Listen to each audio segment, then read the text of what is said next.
İlk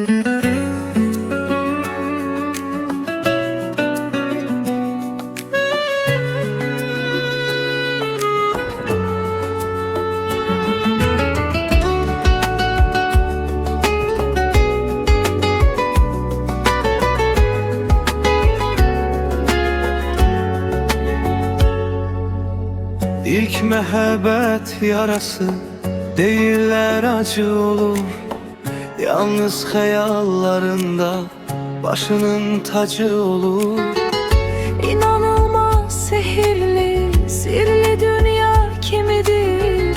Yalnız yaralı qəlbim təkcə o həkimidir. İllər ötüb keçsə də yaddaşında iz qoyar. Sarar bütün ruhunu, daim sənə göz qoyar. İzləyər addım addım, kölgən olar məhəbbət. Xəyalında cücərib, səninlə edər söhbət. Unutmaq istədikcə daha da yaxınlaşar. Sarılar vücuduna, zülmətin aydınlaşar. Mən də birim bu qədər sevirdim gənc yaşında. Elə bil yuva qurub ürəyimin başında. Hər adı çəkiləndə dalıram xəyallara. Baxıram ürəyimdən uzanan o yollara. Gah dumana bürünür, gah da nurlu sabaha. Onu hər düşündükcə batıram mən günaha.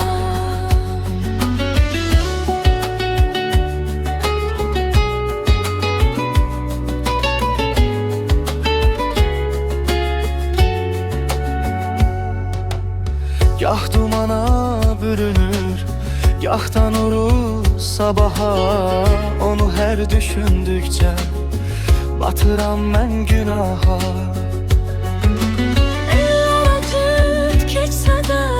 Yaddaşında iz koyar, sarar bütün ruhunu, daim sənə göz qoyar. İzləyər addım addım, kölgən olar məhəbbət.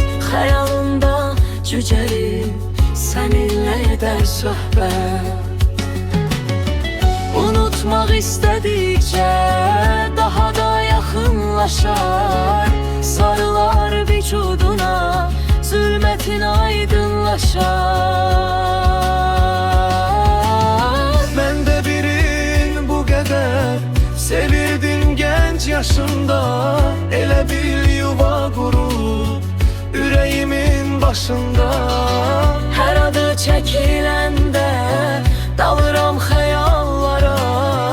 Baxıram ürəyimdən uzanan o yollara. Gah dumana bürünür, gah da nurlu sabaha. Onu hər düşündükcə batıram mən günaha.